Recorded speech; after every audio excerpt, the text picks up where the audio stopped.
Bonjour tout le monde, aujourd'hui nous allons résumer l'épisode 58 de Mara, une femme unique. N'oubliez pas de vous abonner et d'activer la cloche de notification pour ne rien rater. Merci. Pilar dit à Xavier que si elle tombe, il aura aussi des gros problèmes.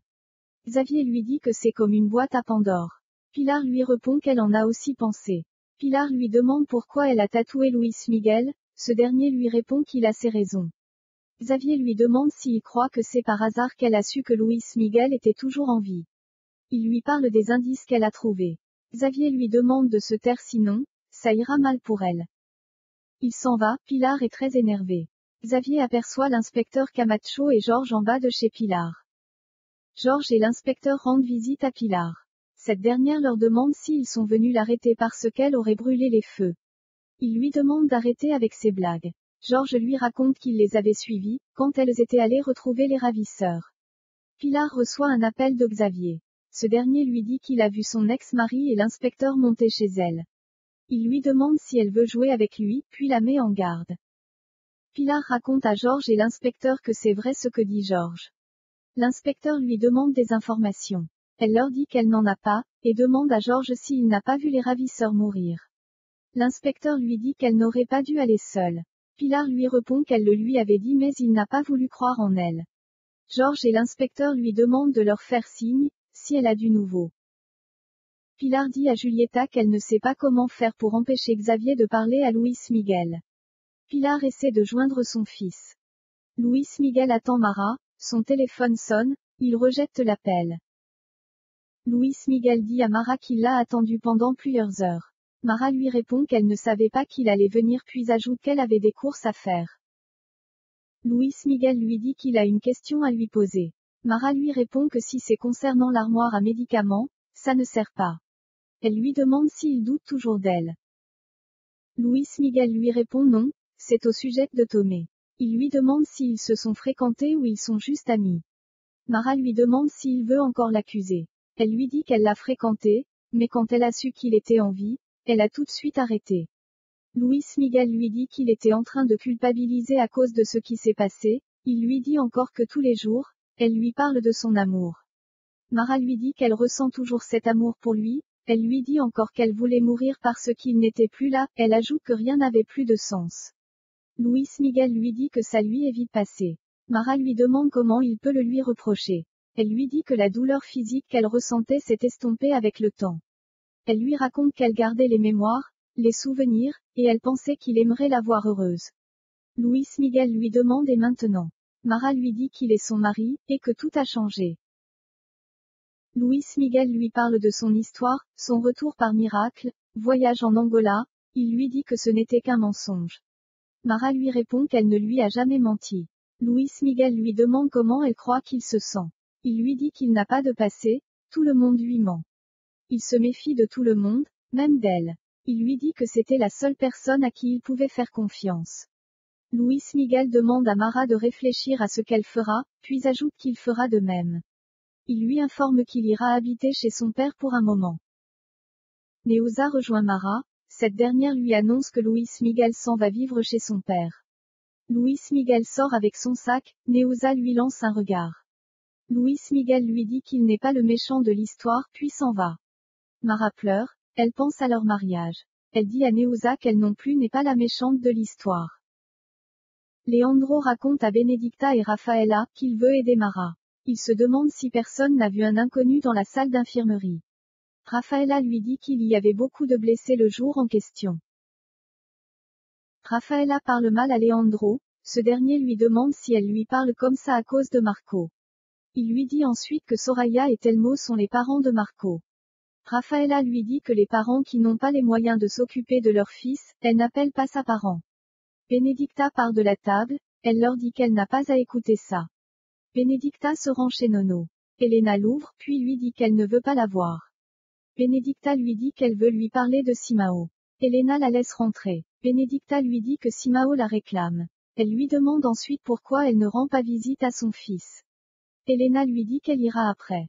Benedicta lui demande quel genre de mère est-elle. Elena lui demande si elle a des enfants pour lui parler ainsi.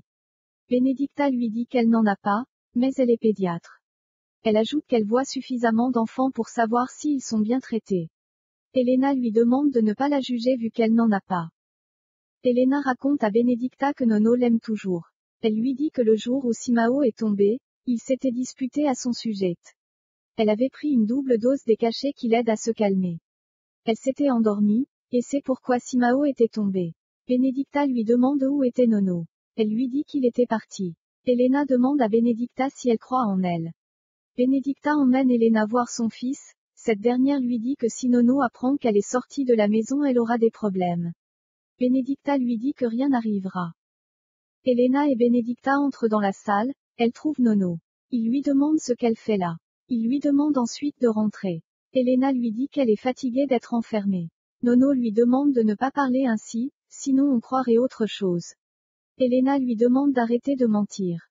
Benedicta dit à Nono d'arrêter de faire semblant devant elle, elle lui dit encore qu'Elena n'ira nulle part. Elle lui demande de partir, Nono lui dit qu'il est là pour son fils. Benedicta lui demande de partir sinon elle appellera la sécurité. Nono sort, il est rejoint par Benedicta. Elle lui informe que c'est elle qui est passée chez eux chercher Elena. Nono s'énerve, il essaie de la prendre par le bras. Benedicta lui dit qu'elle n'est plus la Benedicta qu'il a connue dans le passé. Plusieurs journalistes arrivent, ils lui disent que le ministère a promis faire une enquête sur ce qui s'était passé.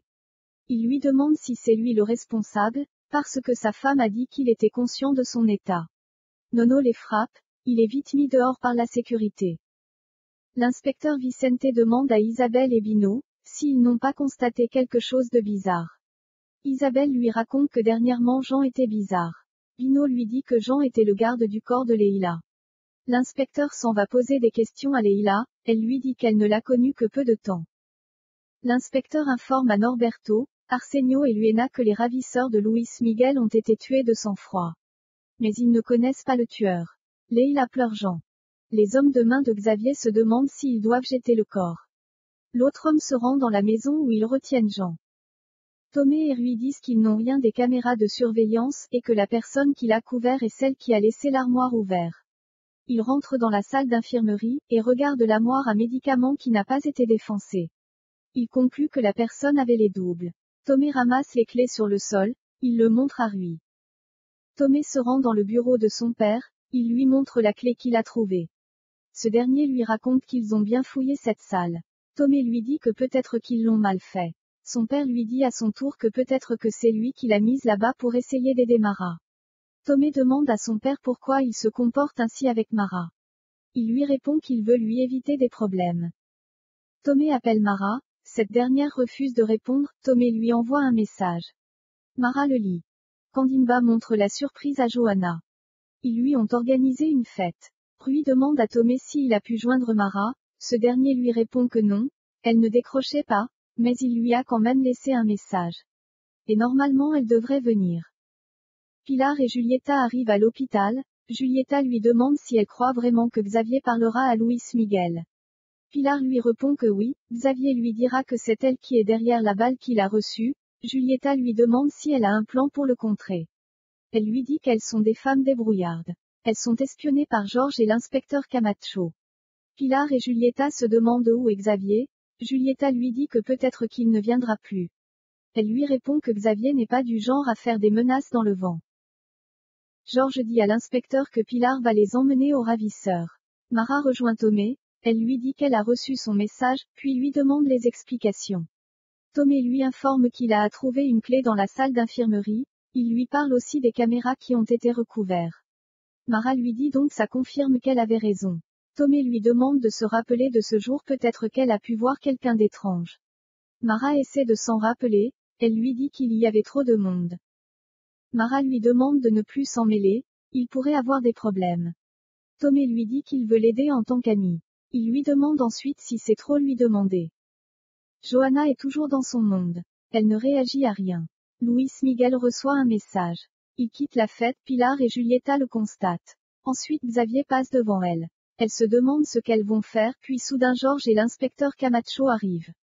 Il leur demande de leur donner les informations sur le ravisseur. Julieta s'éloigne. Georges dit à Pilar qu'il la connaît bien, et il sait qu'elle cache quelque chose. Pilar lui dit qu'elle est venue à la fête de sa petite fille. Xavier rejoint Luis Miguel, Il lui dit qu'il veut lui parler de la balle qu'il a reçue pendant l'attentat. Ce dernier lui propose d'aller parler dans le bureau de son père. Giulietta arrive avec la sécurité, elle accuse Xavier d'avoir volé son portefeuille. Xavier prend la fuite. L'inspecteur demande à Giulietta ce qui se passe, elle leur dit qu'un homme a volé son portefeuille dans les toilettes.